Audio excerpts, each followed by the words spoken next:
Welcome to Trapping Ain't Dead, another day, another dollar peep game. It's your boy Munch. I'm here with my co-host Janae Tate. What's good, dog? Hey, Munch. See, she I feel like she do that on purpose. She be like, all right, I'm gonna look at you. What's up, Munch? I ain't say Munchy Poo in a long time, but it's cool. How you doing? I'm alive. I can't complain. Yes, we happy this election Thursday, because election Tuesday was a fucking bummer, but Wednesday took us through a roller coaster, and today we had a recount, so I'm happy again, because I literally could not work that day. Like, I was in bed all day with my wig off crying. People were stressed out. It was that bad? Oh, really stressed. Because I had lost faith in Florida and white people and Spanish people, and that 18% of black women that they said voted. I had a problem. I was so fucking mad. I'm sorry we had to go there. I know we have a guest. We're going to introduce him. But and we did the podcast that night. We're going to have a special edition podcast that comes out. Yeah, we got a podcast coming out about that. Yeah, man. But, I mean, it is what it is, man. You win some, you lose some. Right. And that's why we want to do the podcast, because at the end of the day, the Republicans got a plan B, C, D, E, F, G, the whole alphabet. And I think, I just felt like we put all our eggs in one basket. But who am I? I don't know shit. We have a lovely guest here. He is a big tech guy, big athletic guy in the community. He's done a lot, especially in the tech field. I want to introduce Brandon Okpalobi. There we go. Did I say it right, of Brandon? Of course you did. Okay. Do they call you B.O.? Some people. That would not be nice. I just heard that aloud. No, but not like that. They'll call me, and I'm not trying to say it a certain way, but my friends will be like, "Oh, you're a young B.O., like young Barack Obama," and I was like, because we have, the same initials and stuff like that, which I take. I'm gonna be happy about that. But some people do call me that. Yeah. No. So I kind of wanted to bring you in because I wanted to know. I know we're gonna talk to you about all the great things that you're doing, but I wanted to know if you care to share. Because I'm not sure what your platform is, if you want to tell us what your reaction was to Tuesday night's election. Any election, I'm never really shocked. I know that there is more work to be done than just voting. Mm-hmm. And I think sometimes people don't necessarily grasp that. They're like, okay, we're going to vote, and this person, whoever we put in, is going to just change everything that was the problem. And when you're realistic like me, that's not true. There is work that needs to be done on the ground on a daily basis. That we need to do. So it's not necessarily I was shocked or concerned. It was just like, okay, whether it goes right, wrong, or indifferent, we need to still be able to do what we're supposed to do and change this environment. And that's on us. That's not on, yes, thank you for whoever gets in, and hopefully they help out or their mind is right, but we still got to do the work. I agree. Yeah. What you say, Munch? Yeah, I'm always boots on the ground, so yeah, I feel the same way.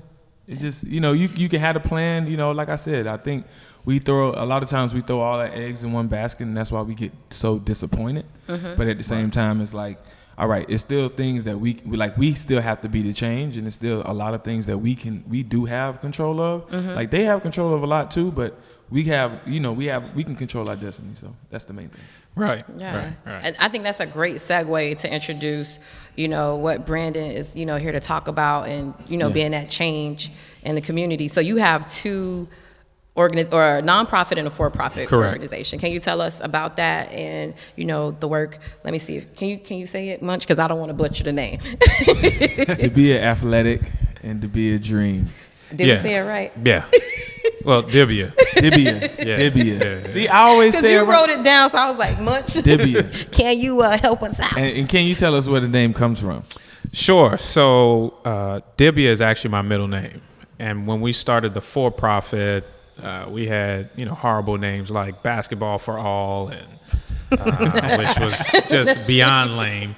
And then I think around the time when we started, Rick Ross was out, so everything was boss. So I was like, Brandon Okpalobi Sports. And I was like, let me take my name off it. And then when I separated my I'm so sorry, Brandon. Boss. No, it is funny. When I separated my middle name Azuka Dibia means your back is stronger than the witch doctor's magic. When you separate the two, Azuka by itself means talks a lot about agility, moving fast and things like that. And Dibia means master of wisdom or knowledge. And it takes many years and levels of initiation to become one. So we tell kids on our sports side, train like a Dibia, so train to be great. And then on our nonprofit, obviously, if it takes many years, it's like becoming a lawyer or becoming a doctor or a scientist, whatever it is. It takes many years to become one. So that's where the name came from, and I'm very happy about that name. I like it. So what's the origin of it? Tell us where you're from, because that kind of plays into it. The name, correct? Sure. I'm from New Orleans. My dad is Nigerian. I am Nigerian. And, you know, I'm blessed to be from Nigeria and New Orleans. I think it allows me to move differently. In Nigeria, we say Naija, no they carry last. That means Nigerians, it's not arrogance. We just believe that we're here. And it doesn't matter who is around us. We believe that we're going to destroy any competition around us. And that's just how you're raised. Y'all literally been doing that, though. Let's talk about the Miami Gardens invasion. I know, right? Yeah. It's right now, I mean, if you talk about that, you talk about Afro Beach, you talk about some of the actors, actresses. Y'all can right. Y'all killing it. It's a whole movement. So, you know, it's good to see too. It's good to see people recognize and everything like that. So, you know, I'm just proud of that. Are you Igbo? Yes. For real? What does that mean? Because I just heard they got a festival that I used to go to. So what is it? Is it a tribe? Is it a religion? So there's different tribes and different languages and dialects and stuff like that. So yeah. Okay. Yeah. See, I do a little something. You gonna do the little Wakanda thing now? I'm sorry. Is that offensive?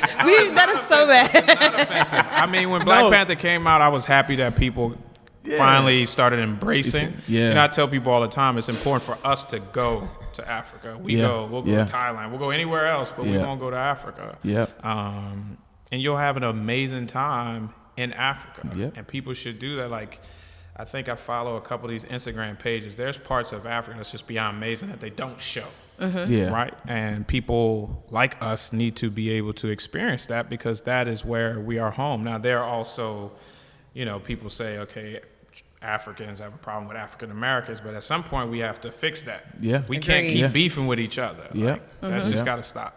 I agree, because we talk about that sometimes on the show. So I'm glad we talked about that. Real. Exactly, and it is one of our past guests who just recently was on the show, Ruben Roberts. The Miami-Dade president of NAACP. Yeah, he's in South Africa right now. Oh, awesome. Yeah. That's where he is. I need to shoot him a message, man, because I'm collecting African art masks, so I try to get people to bring me back a mask. So hopefully he'll be nice enough. You hit him up. He's still there. Okay. He should be still over there. I think he celebrated the birthday over there. Bring that package back. Yeah. And then I got a couple of friends like Quan Dope and Gold. Does some stuff at Youth Concept Gallery, which is a gallery inside juvenile detention center. And he created this space for them to kind of like be creative and just get outside of just the environment that they're in, and kind of like expand their mind. When they do get out, they're doing more positive things. You know? Man, that's amazing. I wanted to connect you guys, like, because y'all always doing that's huge. That's huge. That's needed. People don't talk about that. I mean, it's called, say it again, juvenile youth concept. No. Juvenile detention center. So all this is supposed to be, you know, like rehabilitation. That doesn't happen, and that's another problem that people don't talk about. Like, you can't just put somebody in a box and then when you let them out, think everything's going to be okay. We don't really dive into these real issues. Okay. So I guess back to the program, like, tell us about the two programs and, you know, I guess how you got started in the mission of them. Dibia Athletic, I was training, I was working the UN basketball camp when I graduated, developed this relationship with this family, the Marks family. And after camp, they were like, hey, why don't you train our son? And I was like, train him in what? They was like, train him in basketball. We'll give you a price and we'll send a bunch of people your way and this is what you charge. And I was like, really? So wait, you played basketball in college? I played basketball. For UN? University of Miami. Yeah. Oh, wow, that's what's up. Yeah, I walked on. So started training kids, and then I worked for the Orange Bowl and got a little busy. And then I started with Deloitte & Touche, and I had no time, which is a large accounting firm. Had no time but the weekends. And then when I started working for the University of Miami, I actually got off at 5 o'clock, so I could train a bunch of kids from 5 to 8 and the weekends and stuff like that. So it started to grow. And then University of Miami and myself bumped heads, and I just started training kids. I was like, okay, if I get this amount of kids, I can at least pay rent. And then at that time, there was only maybe 5 trainers not worldwide, but let's say in Florida that was really doing it big. So I looked at some of the stuff that they were doing, and I was like, okay, let's train kids. Let's have a camp. What's going to make us global? Let's do something in Bermuda. My college roommate was Bermudian. So our first year, we did a camp in Miami and then a camp in Bermuda. That's dope. And it just started to blow. The next year, we did Baltimore. We did New Orleans. We started growing. Dang. And how our nonprofit was birthed was we started doing a lot of activities under our for-profit, right? So we did a toy drive because I feel kids should have toys. Then all of my friends were like, hey, the pictures from camp, there's no black kids in the pictures. And I'm like, well, I mean, we just sent out an email. Whoever signs up, we don't know what they look like. So we started scholarshiping kids to camp. And then we started scholarshiping kids to college. These are 3 kind of hefty nonprofit-related things. So I said, okay, we had a lot of friends at Breakthrough Miami. Why don't we do weekend programming?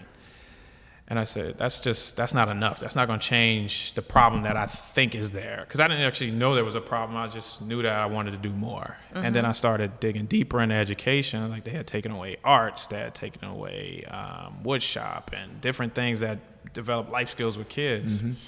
And the original mission of Dibia Athletic was so many athletes around that time, and ESPN did a special about, athletes going broke. Yeah. So I was like, okay, I'm going to give life skills to athletes. But it was more of like not on a for-profit side, I was just doing discipline. Like I had a lot of kids who were bad, so I was disciplining them through sports.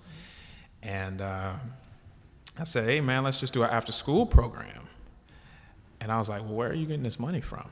So LA's Best had this program, and you could talk to the people, and they tell you how to replicate their program. So they asked the mayor for $2 million. The mayor started it and put $2 million aside each year. I was like, yeah, I'll just meet with the mayor. Yeah, no problem. Because it's just Miami. that easy. Yeah. So, and then I started asking people, and they were like, which mayor? I was like, well, what do you mean? There should be one mayor. Like, I should meet with him. And they was like, not down here, baby. Not in Miami. Not in doesn't work Dade like County. Not in Dade County. So, I basically, what I did was just took half of the money from my nonprofit, for-profit, and just put it into our nonprofit and said, you know what? All of my mentors was like, you're crazy. Most people, when they start a nonprofit, they, amass a certain amount of money or a certain amount of wealth, and then they do stuff like that. And I was like, well, if I don't know what that dollar amount is, but I know kids are suffering today. So we did, and then we kept going. We had our first site. Then the next year we had 2 sites. Then in our third year, we started a site in New Orleans. And then now we're at 6 sites. And hopefully in January, we'll be at 8 sites impacting kids after school. And then our Dream Academy, we give the kids a meal. A lot of kids don't eat on the weekends. And then we make sure they're... A lot of kids don't eat on the weekends. You'd be surprised. And it's something that I didn't know either. So I started diving, taking, just doing a little bit more investigating. A lot of kids, when they come to school on Monday, they're not necessarily acting out. Yeah, they just don't know how to explain to an adult that they don't necessarily really know and feel comfortable with that they did not eat that weekend. So I'm not crazy. I don't have any different problems or anything like that. I just have not eaten this weekend, and I don't know how to explain that to you. And that could lead to other things, right? Like I'm trying to get food, doing whatever to get food. So we started a program in New Orleans called the Carrying Dreams Home Initiative with Hyatt, where on Thursdays we give our kids like a backpack full of 28 items full of food because we felt it was important. Also, Hyatt felt it was important because they were like, look, we have all this food. We have a bakery. We can do all kind of stuff in here. Yeah. But the beautiful thing is that we don't even do anything. Hyatt team, on Thursdays, they pack the food and then they deliver it. We don't even really have to do anything. So it's a beautiful partnership. That's dope. Yeah. So we ensure that to kind of get back to Dream Academy, we make sure our kids eat. We make sure their homework is done. A lot of kids live in digital deserts, so they can't do things on iReady. And then we cover our 5 pillars, which are STEAM education, financial literacy, health and wellness, mentorship, and sports. And then by 6 o'clock, they're on a bus to go home. You said STEAM education? Yeah. STEAM. So STEAM is science, STEM, technology. There's STEM and there's then STEAM. Yeah. Oh, okay. But let me know what's up. So when we started, we knew of STEM, and as soon as we started, they came out with STEAM. So every time I said STEAM, nobody knew what I was talking about. So now everybody knows what STEAM is. Yeah, So it's like you gotta. Did you know you what gotta STEAM go was with it. much? Yeah. Yeah, they just Why you added ain't arts tell to me? it. They added arts to it. No, because mainly arts. Okay. arts because I was in, because I work at the You African do work Heritage with Culture. kids, so you know. Yeah, Yeah, so yeah. when they added in, being at the Culture Arts Center, Mr. Davis came to me. He was like, well, we can add in. You don't have to fit the media program that you was doing to just STEM. Now they included arts, so now we went by STEAM. So that's how I'm a little bit familiar with it. Yeah. Yeah. You don't want to know what I thought STEAM education was. I thought it was like boiling water, teaching the kids. I was Man, the fuck is STEAM? But and why the kids need to know? I'm just saying. So what year did you begin the programs? Like, cause I'm trying to figure out a So gauge. Dibia Athletic started mentally in 2005. Officially as a business, it started 2011, October 17th. And then Dreams started 2014, October 17th. So Dreams been here for 4 years and Dibia 7 years. Okay. Yeah. That's what's up. So one of them is athletic training, and the other one is a program for kids after school. So there's no athletics in that. No, I cover it fast, but it's so much more than that. So our athletic program, we train kids after school every day. We have the Dibia Academy where we do sports at different schools. We do summer camps and holiday clinics in Miami, Bermuda, and New Orleans. And then we do large scale. That's what people pay for. Correct. Okay. And then we do large scale sporting events like Zoe's Winter Groove. We do the sports That's what's up. clinics for them. Dope. And that birthed our nonprofit, which our for-profit is here, but I like to think it's a monster. Our nonprofit has grown into this thing that I don't even know where it's going to go. Because Dream Academy we started with, and then we rolled Dream Academy into the Dream Scholars, where we scholarship 6 to 10 kids to college each year through the Dade Athletic Foundation in partnership with them. And then we do the Summer of Dreams, where we do a summer camp here in Liberty City and in New Orleans. Yep. And then we were like, okay, each year I'm sitting there, how do we get more people into our program, right? It was always tough to get what I thought was the engagement. Yeah. And we were going to start with Saturday programming. So our STEM partner in New Orleans, STEM NOLA, does STEM Saturdays. And if you go to theirs, it is a full experience, right? So Dr. Calvin Mackey, who came up with this, he was like, look, I want to expand. I said, yeah, I want to expand too. So he was like, okay, we're going to start this year and we'll do STEM Saturdays in Miami. So STEM Saturdays is basically, we partner with City of Miami Parks and Recs, and we bring in anywhere from 60 to 100 kids into a community center, and we do STEM projects with them. So we've dissected sheep hearts and built mechanical hearts. We've built race cars, windmills, hovercrafts. November 17th at Beacon College Prep in Opelika, we'll dissect a sheep lung, and all the kids will build a mechanical lung. And what we wanted to do was make sure that we change the conversation that's happening at home. I can't go into 600 homes and change that conversation, but the neighborhoods and environments we come from, if you come in there with a mechanical lung, your parents are like, yo, I didn't buy that. Where'd you get that from? And then you start to have that conversation. Now the parent is hype. They're like, okay, so you get to go to this. It's free. You're learning. Now the parent is engaged. Because a lot of people ask us how we get parent engagement. We don't. We focus on the child, and eventually the child will get the parent to be excited about what's going on. And then once instead of dropping them off at the front, they're inside engaged in building the project with the child. That's what we want.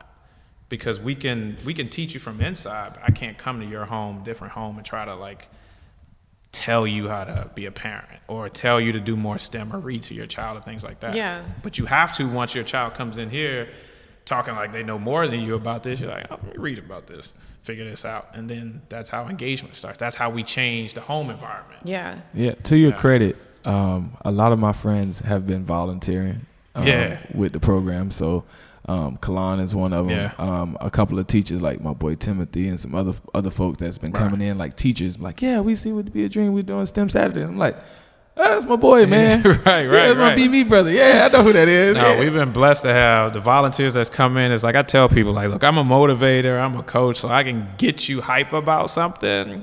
But to actually build some of this stuff, now I'm getting well versed in stuff like that. But we need volunteers from medical professionals, or the first one we did was Heart Day, we had doctors come in, and if you look at their table, they're explaining how the heart works, and it's just the kids are just sitting there. They're in lab coats. It's 100 girls, 100 black girls. Yeah, it's something different. It's you start to hear like, I believe I'm gonna be a doctor. I feel like a doctor. I can be a doctor. I love Change the it. whole conversation we're trying to have. Yeah. Now a little sidebar, because I heard you say 1017, right? Right.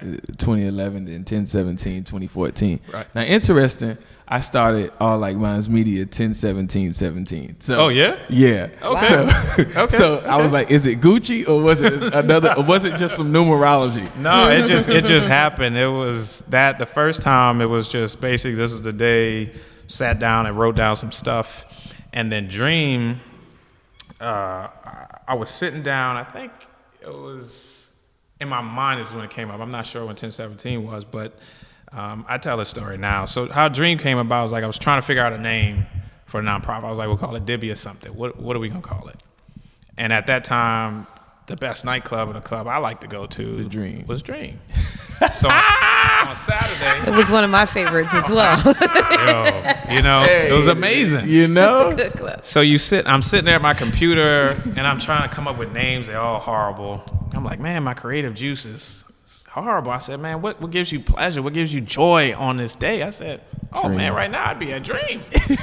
So I was like, okay. This is so interesting. I was like, that's a great name. It is. But you can't, that story is, you need more. So then that's when we started looking at what the name could mean. So Dream is an acronym. It means development through recreational education for athletic or aspiring minds. Okay. And so once I got that, it was like that. I don't want to say it was like when Zuckerberg hit launch on Facebook, but I literally sat there. I was like, "You got something? now you gotta put in this work because it was to me it's like a lot to figure out the name. Yeah. Like what are people gonna call it? And Dibia starts a conversation every time I wear a Dibia shirt. Our for-profit shirts just say "Train like a Dibia." People are just looking the whole time. Like, what is that? Yeah. Now this shirt this is our Dream Big shirt. These are our Dream shirts. Shout outs to Roots Collective for the design. Yeah. It's like everybody's like, "Oh, Dream Big. What is that? What is that?" And then we have the conversation. So this has actually got us many sponsors, and then Dibia just starts the conversation, which either leads to sponsors or us training more kids. So we always trying to spark a conversation, whether we're in a grocery store or whether you're at home. Somehow there's a conversation that's going to spark, and then from there, it's up to us to either not sell you, but get you engaged or invest in what we're trying to accomplish. Yeah. That's interesting that you were saying that you made that point about the parent involvement because public school education we talk about education on the show a lot, right? And how like parents are not involved, right? But you actually was like, look, we'll just we'll build this over here and they'll come in eventually. Oh yeah, you know what I mean? Yeah. That's interesting to me to hear that. Like we're not so focused on it, but we know it's important. Right. But we're gonna focus on the kid, and just like you're right. Like I know, like a lot of parents, and just working with kids. Once the kid come in and they know a little bit more, the parents get involved real quick. Oh yeah, because you're looking at it like, okay, my kid has something. I need to invest in this, or I need to figure out how to tap into this potential more. Like we gotta build this up, and some parents today are busy for whatever reason. And that's just the way it is. Yeah, but our kids can't fall to the wayside because parents are not there or they got to do certain things. Like parents have a lot going on. Like we were talking about, that free space in their head. Some parents don't have that. Exactly. Especially with this new math they teaching. This new math they got, I was like, hold on. I already was struggling, but Lord have mercy. Right. This new math is like it's really arithmetic, okay? Yeah, I don't. It's It's a little bit intense. It's not like how we used to have like the blocks with the tens, hundreds, I thousands. saw somebody post something on Facebook. I was like, I don't know what this is. I don't know if I could ever have kids because how I'm gonna teach them. I'm gonna need. Gotta get a tutor. I'm gonna need Dibia. Yeah, we're gonna need Dibia. I got you. We'll help out. Wait, so just so I'm clear, because I don't know if the listeners are a little bit confused like I am. So is Dibia Academy and then is Dibia Dream Big? Like I'm just trying to figure out what's the two names. So Dibia Athletic Development is our for-profit. Okay. And that has its list of programs. And then that birthed Dibia Dream, which has its list of programs, which is our nonprofit. And that's only after school and weekend programs that revolve around Dibia education? Dream is all around education, after school programming, scholarships at college, summer programming, weekend enrichment. We've partnered with Leanne and the NIA Project to take kids, or we sponsored a couple kids to go to Africa, which was a beyond amazing experience. And you guys need to dive in and understand what she's doing over there. And then we also do our Carrying Dreams Home initiative. I'm probably forgetting. We just started a STEM club in the Grove. Okay. So now I get it. So I thought for some reason I was thinking that the kids were in sports already. Yeah, they were coming from your sports side over to the after school side. They're separate. Oh, so this side has its own set of kids, and this side has its own set of kids. Is there a difference between those sets of kids? Actually, I mean, physically, yes. How they operate, no. No? Because I'm assuming some are the ones who are in that athletic camp maybe a little bit more affluent because their parents can pay for a camp. They are, but it's very interesting. Sometimes you look at, like, I'm looking at, yes, they could pay for a camp, and yes, they may live this lifestyle, but I one thing that is universal, and that's why when we first started, it was developing the kids through recreational education for athletic minds. It's because sports is that universal language. Yeah. A lot of kids play now travel basketball. Yeah.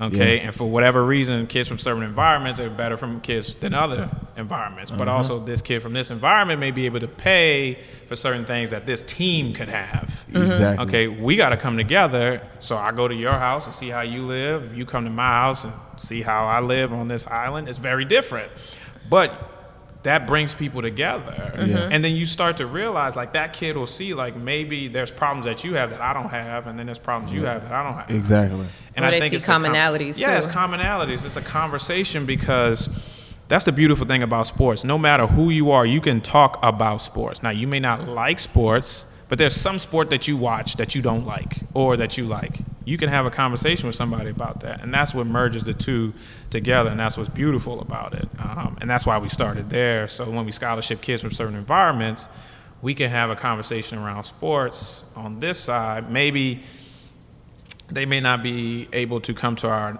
free stuff, but eventually as they get older, now they start to understand the importance. I teach all the kids on our for-profit side the importance of giving back. So a lot of the people, once they go to college and things like that, that becomes our STEM Saturday volunteers. Those are some of the people who help on Give Miami Day and different things like that, because they both work together. It's needed. You know, it's not, everybody's not removed. We just act removed. Like Miami, people always say Miami operates in silos. Yeah. That's a choice. That's a choice that we make, because kids don't operate in silos. You're right. Kids don't care. No, Yeah. kids don't care. Hey, you like Travis Scott, I like Travis Scott. Let's go to the concert together and wild out. They did that.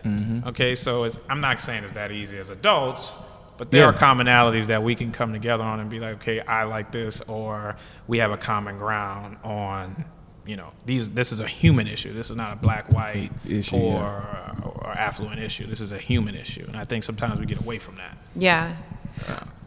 What are the I wanted to know the age ranges of the kids that you service through your program. Sure. On our for-profit side, it was 7 to 16. Is now 3 to professional athletes. Yeah, we got these 3. babies. There are people who are like, cute little I want little LeBrons at 3. Who, it's Coach Brandon. It's amazing because that's how they are. They're just so small, and you're like, okay, let's figure it out. What are you training a 3-year-old to do? So actually, like once I train them how to dribble, and then it's discipline. Okay. They're all over the place. Like, I'll have 20 kids, and the parents are just sitting around, and they're like, they actually listen to you. I'm like, that's what they're supposed to do. Yeah. I mean, from where I came from, you couldn't act up. At 3? At no age. Oh, I don't know. My nephews were all over me, and I'm okay with that. Yeah, I don't know. Yes.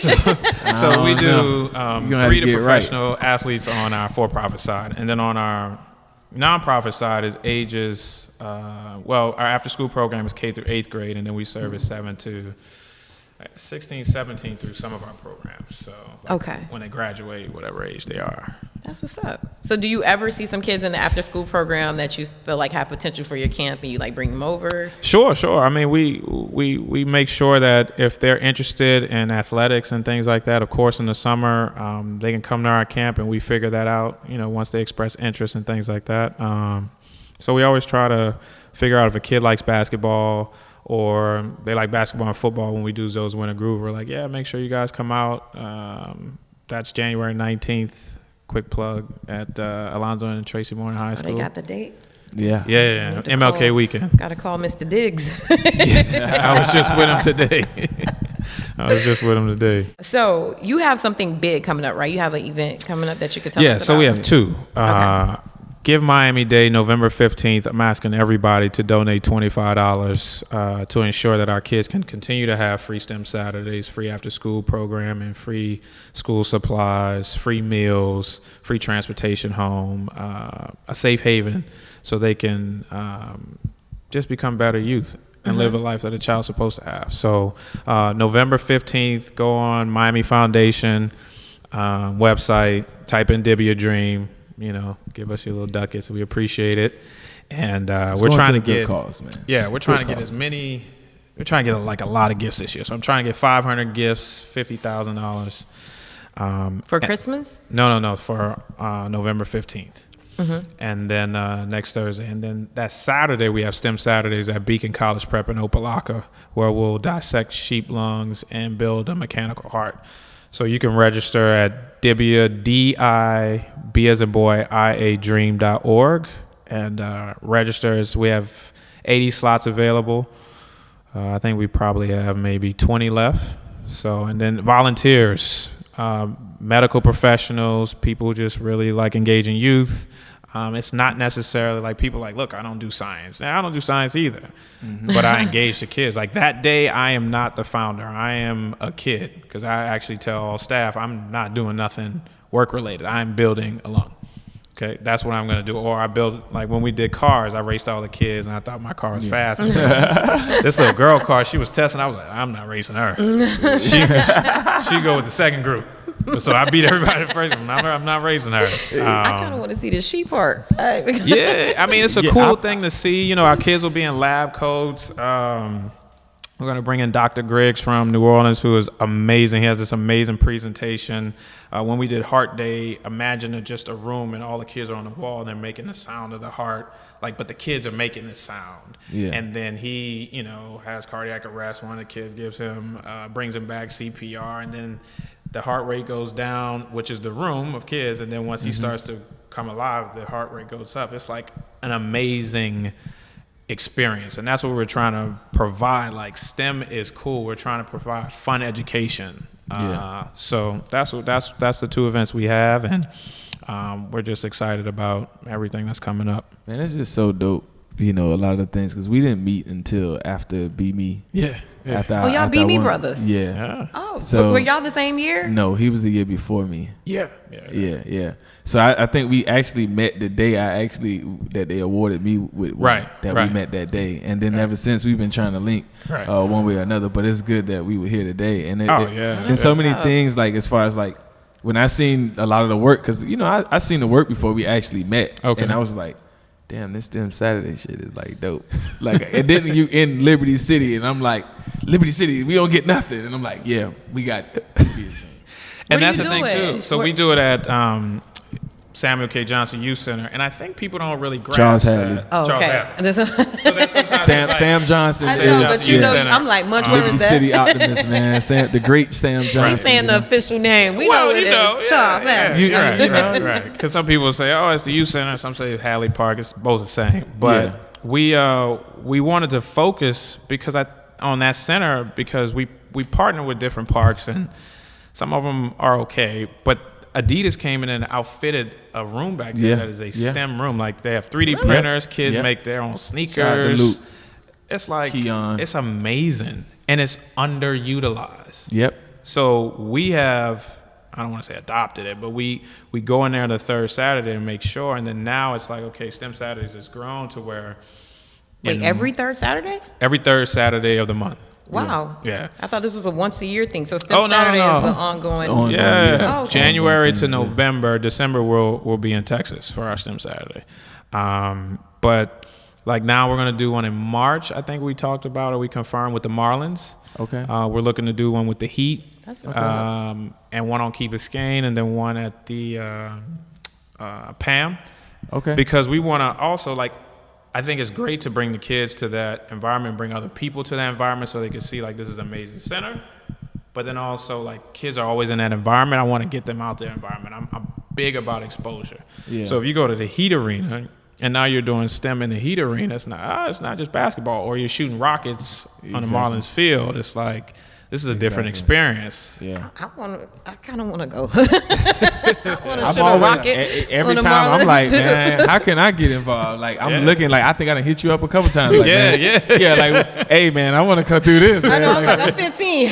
you know what I'm saying? Like, a couple times, because like I said, a lot of my friends, I'm like excited anytime I see like any of my friends that come from the neighborhood, you know, and they're teachers now, and different things, and they're like, yeah, like a friend of mine, Piff, like one day she hit me up, she's like, yeah, I got, I was like, what you doing Saturday? She's like, well, I'm going to this STEM Saturday. I was like, with who? And he's like, it's at Liberty City Elementary, and I'm like, oh yeah. I'm like, man, yeah, that's my boy, man. Yeah. We partnered with Liberty City Elementary, did a couple STEM Saturdays, which was, I mean, there we built art robots and then did a mural for them, and then we built boats, and then we built this pool outside, and they were racing boats. We did some amazing stuff in Liberty City. And that came from.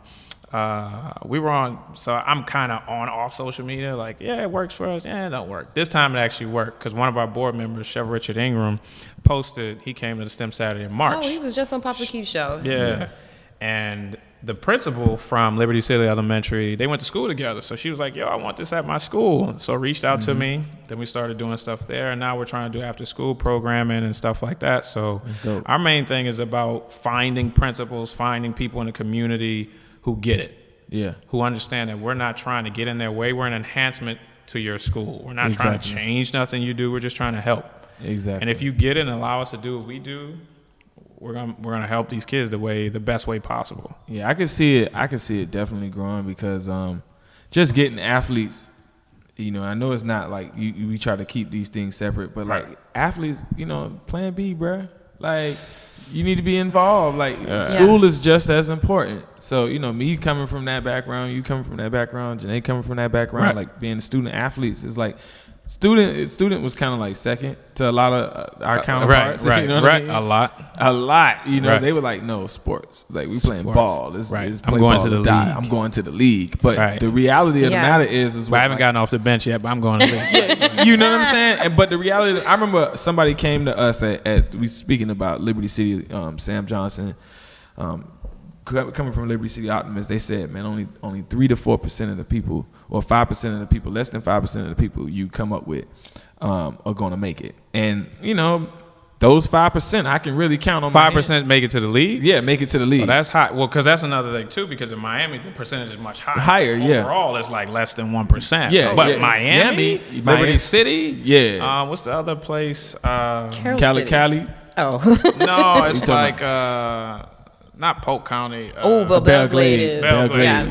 Yeah. That exactly. And that's the thing. Like, we seen, like, our reality was, okay, like, just talk about right now. Devontae Freeman came from Liberty City Optimists. You know what I'm saying? CJ, EJ, Darrell. I can name them. AB, which is Antonio Bryant. Eli, that people don't like to name. Amari Cooper. I can name names, but realistically, we all came up around the same kind of like circle. But when you look at Miami as a whole, a lot of them cats ain't really. A lot of people that we played with ain't like a lot of people on the street. A lot of people got picked up different careers, different things. So like to see you doing something from like this, I feel like it's gonna affect a lot of the athletes. You know what I'm saying? Coming up, you know, like where you know we're not gonna have as many. Going in athletics, but saying, okay, it's possible for me, you know what I mean? And having that exposure. But I want to also touch on, it's like people have to understand, it's like if you use science in sports, it changes how you'll play. Like the Golden State Warriors use analytics. And basically if they hit a certain amount of threes, they're going to win the game. It actually works. You know, so it's things like that you don't have to just look at it as science, look at it as a tool for that sport. But then also, we can't always just be the player. Exactly. It is okay to be the coach. It is okay to be head of basketball operations, general manager, owner, film guy. Like there are so many. Eric Spoelstra. He started as a film guy. Now he's the coach. It's like as Zoe's win a group, Zoe tells a story each year. He's like Bob Costas, which is about Yay High, always said he wanted to play basketball. He always wanted to make it to the NBA. And Zoe just looks at him. But he's like, through reporting and being a reporter, he's interviewed the greatest players of all sports. Yeah. And his knees are fine. You know what I mean? Everything is fine. So it's like, you got to look at it from a different angle. Everybody's not going to make it, but you could stay in sport. You can work for Nike. You can work for Adidas. You could do all kind of things. That's like my boy E. Allen. Okay. He does a lot of my graphics. We came up. We used to play sports together, football, basketball, and then he ended up working for the Dolphins as like their main marketing guy at one point. Wow. You know what I mean? So it was just like, so to your point, like we got to look around. Yeah, there's more opportunities, man. But Brandon, do you guys also touch on the fact that, the skills that you learn as an athlete, and we all can attest to that being former athletes, that discipline and that hard work and that competitive nature also carries you into other career fields. Like, it's not just like you working even in the sports industry. Right. For example, I work in sales. It's very competitive. And sometimes all the time I draw on sports references internally to go like after stuff and the beats. People like, I gotta get this. So I gotta pull up on the last 100 meters. Like, everything about me is like 400 meters. So I'm like, okay, I'm starting the first 100. Like, everything about it, but it's something that I learned in track, like that discipline and that competition. Right. Like, and it carries you to different things. And I think sometimes we lose that too as well with our young athletes, like telling them, these are skills that you're gonna carry for the rest of your life. And a lot of people you notice like that are business owners or CEOs, they have an athletic background. Right. And employers like to hire athletes because they know you're going to go the extra mile. They know you're going to put in long hours. They know you're going to work harder than other people because that's what you've done your whole life or however long. You're trained to do that. So if I can teach you how to sell, if I can teach you how to do an IT audit, or if I can teach you how to do whatever, you're going to go over and beyond. And that's an advantage you have. It's just that sometimes athletes don't look at advantages. Sometimes people don't look at all the advantages that they have. Yeah. So we try to definitely make sure that they understand that and kind of build on those principles and go from there. That's what's up. Yeah. Edits. It's all good. Anything closing remarks? Anything you closing thoughts? Anything you would like to say? No, I'm just blessed to be here, man. Just blessed to be able to do what I do. I think sometimes we don't sit back and kind of. People tell me all the time, "Do you ever just sit back and really look at the accomplishments that you had and things like that?" And I tell them, no, I probably should, but the age we live in is like we gotta your competition. Like there's a Hennessy, I love Hennessy. There's a Hennessy commercial that is the guy. I forgot Marshall Taylor. That's my client, so thank you for saying that. he's like, he had one man to beat, and it was himself. Yeah. And that's how I look at it. Every day when I get up, I'm like, okay, what you did yesterday that you was so hype off, what are you going to do today that's going to get you more hype than that? And sometimes that's tough because what we did the day before, I'm like, man, that was all right. And I'll send it to my friends, and then they'll just like, the praise and the stuff that you get is very cool, and I'm thankful for it, but I'm always like, I gotta do more. But now I'm trying to really, I tell people all the time, like you were talking about self-care. Yeah. Like people need to just take some time to kind of step away from your phone. Yeah. So if I tell any last thing is just take care of yourself, meditate, whatever your vice is, sometimes enjoy that. Like I love fruit snacks. It's so bad that I order fruit snacks. I got a box of fruit snacks. You mean in the my sugar-free kind, or you good like that? Ain't nobody doing sugar-free. If I'm ordering fruit snacks, I'm not ordering sugar-free. What's your favorite fruit snack, Brandon? So right now I get this fruit punch Welch's that come in. That sounds good. It comes in like a 22 box, but it only gives me certain half and half. So I have to order like a full box of them, or I eat those green licorice twists. But I buy like a box. I actually took a box and posted it on Instagram. One of my friends was like, "So you Lamar Odom out here? Minus the drugs, minus the drugs." Lamar Odom like candy. He like candy. He was like addicted to candy. He did the Skittles. So I'm gonna have to ask you about this green licorice because I like. Oh yeah, I like Twizzlers. They're amazing, and now they sell them at the dollar store. So I'm like up in there just. You mean the watermelon kind? Not watermelon. Green apple. Green apple, but it's like an off-brand, right? Now it's an off-brand. Before it was like, I forgot the brand, but I would have to order them online because they took them out of all the stores. We're gonna have to talk about this because I really like licorice. I'm sorry, and I'm a candy head too. So I was like, wait, how you feel about Gushers? It's not candy head, fruit snack connoisseur. So it's specific to fruit snacks. Yeah. But you don't no consider candy. Gushers It just. a fruit snack? Yeah, I can't do all candy. You can't be wild out here. Oh, You gotta do it in moderation. Right, moderation. So that's 100% like you being like, hey, I'm still out here, Right. But I'm being conscious. How? Because it's made with fruit juice? Like, you feel like it's better because it's roaches? Hey man, it's all in the mind. It's all in the It's mind. all in brother. your mind. You eating 30 of them in one sitting, though, Mind Brandon. control. Hey, but it was done in moderation. You know, he never know. one He probably Saturday drunk out the some month. water and went and worked out or something. You Yeah, never so like know. the thing I'll do is like I'll buy a bunch of fruit snacks and then I have so many that I'll give them to the kids. But when I come in, you know, like all the teachers are strict and I come in with fruit snacks. Everybody love Coach B. Yeah, He got yeah. fruit snacks and we chill and I crack jokes. I just try to make it, lighten the mood. That's what's up, man. I like Brandon. He balanced. He helping the kids with their future and they STEAM education, and you giving them sugary fruit snacks. I love it. Do what I can. How can the people find you on social media? So our for-profit at Dibia Athletic on Facebook, Twitter, Instagram, at Dibia Dream, Dibia Dream on Facebook, Instagram, and Twitter. Personal is Okpalobi on Instagram. I think my Twitter is Hefe_Dibia. Yeah, I know. Yeah. Wait, what's your Facebook? Ain't it Brandon? Facebook is just Brandon Okpalobi. I do have some. I started a project that I need to give more time to. It's called Not So Long Ago. It's actually I really need to dive into it. I did the Social Entrepreneur Boot Camp. Okay. And the guy who runs the theater on the Radical beach. Radical Partners? Radical Partners. Yeah. Okay. Michelle. You know that much? Yeah, I did the Neighborhood Heroes Leadership Lab. Yeah. We were sitting there just talking, and we were talking about the film that's here now about how Ali won on the beach, but he couldn't stay on the beach. Yeah. And then he One was Night in like, Miami? One Night in Miami. Yeah. So he was like, man, you know what would be cool if somebody did things today that people couldn't do a long time ago. So I was like, yo, that's actually a really dope idea. Yeah. So I started looking at things that we couldn't do a long time ago. Like we couldn't be on the beach after 10. Yeah. We couldn't So be I on the beach, started- period. Well, unless you had a work pass. So, Yeah, you had the green card. I did a blog about me being on the beach after 10 and then, eating at a lunch diner. And then I went to DC and I knew about the Green Book.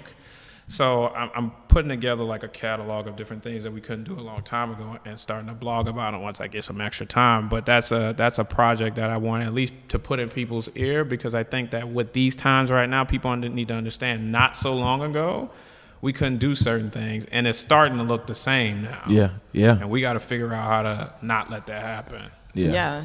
And Spirit of Sankofa. Yeah. We got to look to the past, to move to the future. So. No, I was going to say, as far as for STEM Saturdays or Give Miami, is there a special place people need to go to do that, or do you want to direct them to your social? Yeah, so on Give Miami Day, they should go to our website, dibiadream.org, or go to miamifoundation.org and just type in Dibia Dream. I think it's Give Miami Day. GiveMiamiDay.org. Yeah. Just type in Dibia Dream and it'll come up. STEM Saturdays, you can go to Dibia Dream as well and register. It's the first flyer. Just click it, and then you can register your kids. If you want to volunteer, we ask our volunteers to get there at 8:15 on Saturday, so we can take you through a small training about the project. And you can just email educate@dibiadream.org. Okay, so we're gonna ask your lovely PR manager, Yvette Harris. Shout out to her listening in with us for all of those things. The bomb diggity. Yes, the bomb diggity. We're gonna ask her so we could at least put it on the social, so people just in case if they didn't catch it or spelled it wrong, we want to at least put that out there for them. Perfect. That's what's up. So are we gonna ask me on my? Yeah. I was gonna ask you, All right. Janae. All right. Closing thoughts. No closing thoughts. How can people find you, Munch? What? Oh, it was that. Yeah. Oh, well, how It's can about people him. find? I don't got nothing to say. What you got to say? I would say I thoroughly enjoyed this interview with Brandon Okpalobi. There we go. Hey. See. Yes, I got it right. Yeah. But people can find me on social media, pushing my blog, Hilo News, HYLONEWS. That's on Facebook, Twitter, and Instagram. And the website is hilonewsmiami.com. And you can find me on Facebook, Twitter, and Instagram, my personal page, Janae Tate, JANEYTATE. And Munch, how can the people find you? All Like Minds Media. On everything. Machiavelli Munch on everything. Just say Munch name. Somebody will put you in contact. I know how it goes. Right. Somebody goes say, "Oh yeah, I know Munch, man." Right. You know That I mean? is true. That is true. You know, everybody knows me. I just gotta be arrogant now. I just gotta step out there and be like, just find I it. mean, y'all Google BB it. scholars, y'all all over the place, you know. Y'all press and, you know. Yeah. You can email Google my blast. name now. You know, thanks to Radical Partners, you can really Google my name. I got a whole video out now. Like, There you go. Yeah. You I know. like that. Okay, now. That's So what's yeah, up. That's what's up. Yeah, Machiavelli Munch, Machiavelli_Munch on all platforms, IG. What that is, the other one, Twitter. Facebook is James Munch in the second, my regular name. So yeah. That's what's up. Thank you again for a great interview. No, thank you for having me. I appreciate it. Be who? Be me. That's what I'm talking about. All right, now be y'all. Good night, y'all.